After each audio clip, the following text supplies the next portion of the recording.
Fire licked the walls of the cave and I could not move my legs.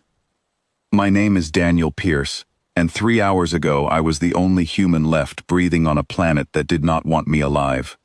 My scout ship had been dragged out of the sky by something enormous, something with wings wider than a football field, and now I was lying on a bed of broken shells in a stone chamber deep underground, staring up at 3 creatures that should not have existed. They were small, smaller than dogs.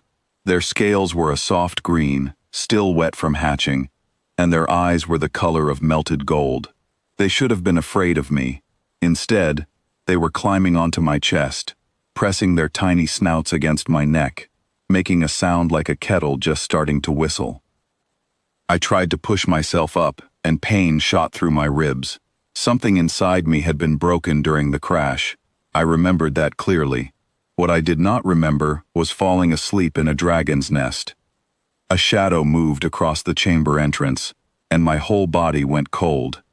An adult dragon stepped in, easily the size of a transport truck, its scales dark as coal, its eyes narrowing the moment it saw me surrounded by its young. "Get away from them," it said, and the voice was deep enough to shake dust from the ceiling. I could not get away. My legs would not listen to me. I braced myself for the end, certain those jaws would close around me before I could explain that I meant no harm. But the hatchlings would not let go. The smallest one, barely bigger than a house cat, wrapped itself around my arm and let out a high, sharp cry, the kind a child makes when someone tries to take away their favorite toy. The other 2 pressed closer against my chest, their tiny bodies trembling, refusing to move even an inch. The huge dragon stopped mid-step.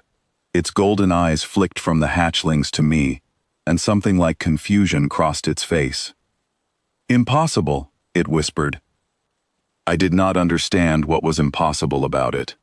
I only understood that my ribs hurt, that I was surrounded by baby dragons who seemed to think I was their parent, and that the adult standing over me had not yet decided whether to save me or end me.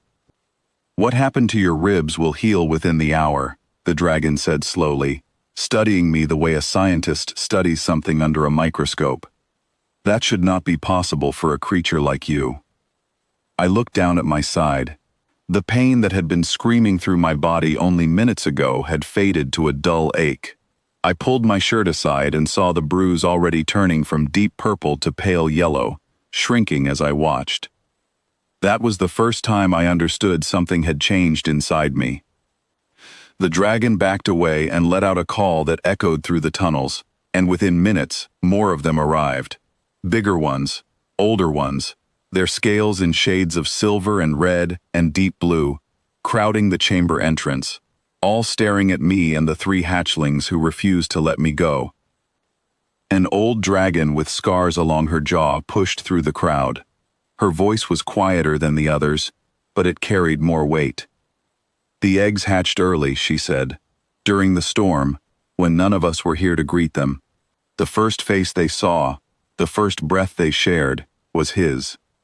"That is only a story parents tell to explain bad luck," said the dark one who had first found me. "It is not a story," the old dragon said. "Look at his side. Look at how fast the wound closed.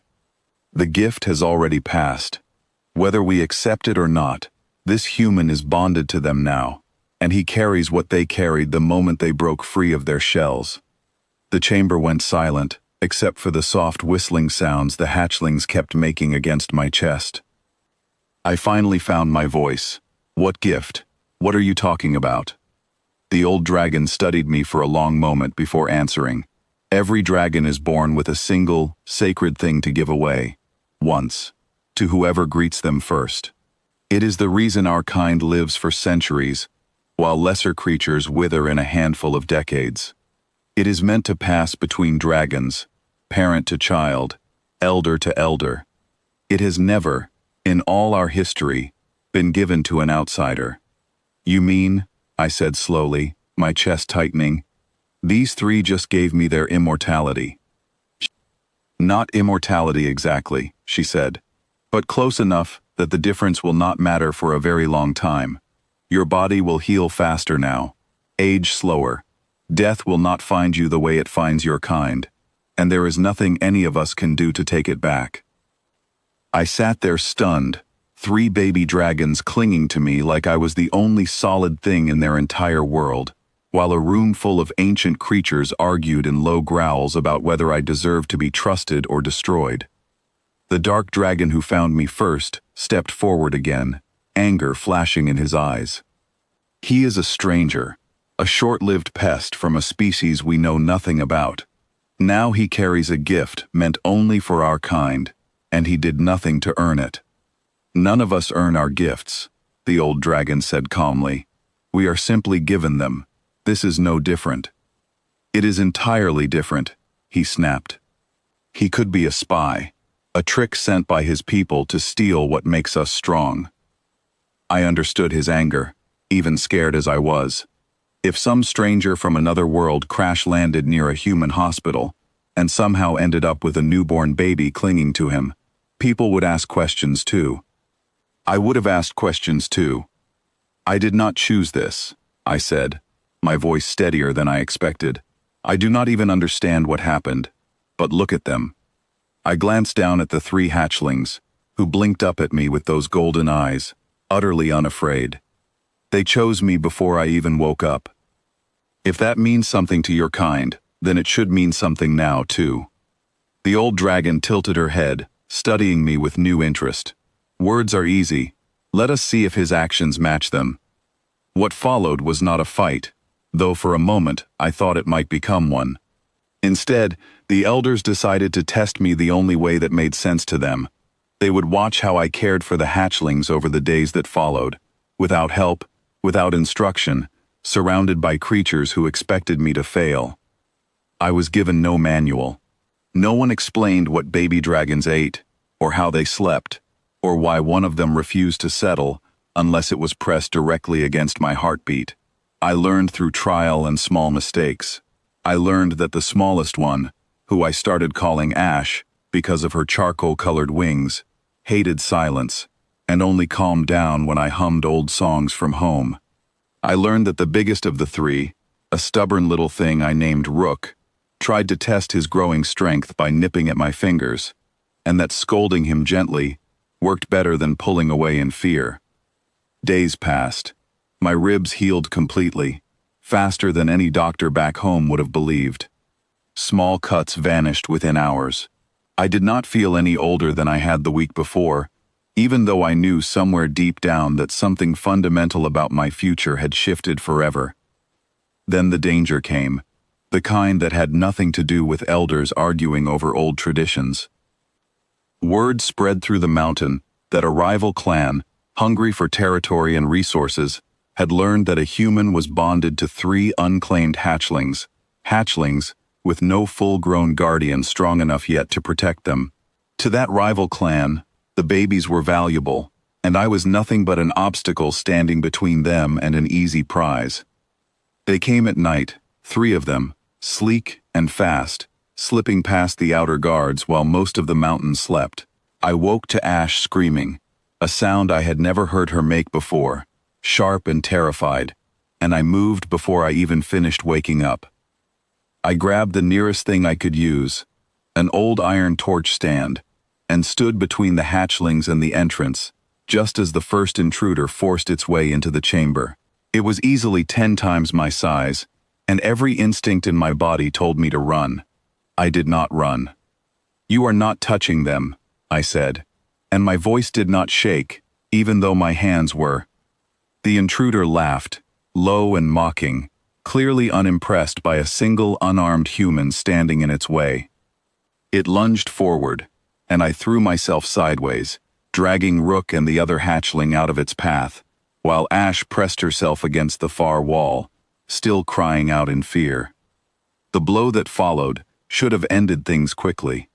Instead, my body reacted faster than it ever had before, some new strength or speed guiding my limbs, letting me twist away just enough to avoid the worst of it. I was thrown hard into the stone wall, but I got back up almost instantly, the pain already fading, my focus locked entirely on protecting the 3 small lives behind me. That was when the mountain shook with the sound of roaring wings. The elders had heard Ash's cry.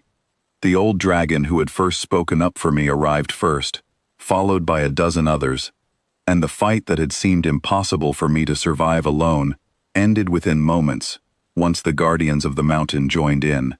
The intruders fled into the night, and silence returned to the chamber, broken only by my own ragged breathing and the frightened chirps of 3 hatchlings rushing back into my arms.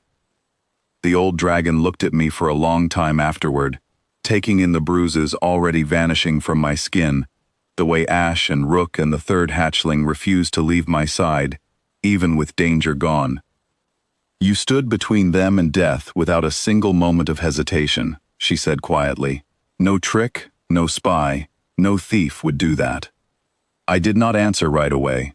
I was too busy holding on to 3 small creatures who trusted me more than I trusted myself. From that night forward, the mountain no longer questioned whether I belonged there. I was still human, still slower to understand their ancient customs, still the strange outsider who spoke in a language none of them had heard before that crash. But I was also something new, something that had never existed in their long history, a mortal heart wrapped in a body that would now outlast centuries, bonded forever to 3 lives that had chosen me before I ever had the chance to choose them back. Ash still refuses to sleep without my heartbeat nearby. Rook still nips at my fingers when he wants attention. And sometimes, late at night, when the mountain is quiet and the stars stretch endlessly above the peaks, the 3 of them curl against me and use a word in their old tongue, a word the elders tell me no human has ever been called before. Not master, not stranger, not even guardian. They call me father, and for reasons I am still learning to understand, in a world I never asked to be part of, that single word means more to me than any lifetime I could have lived without them.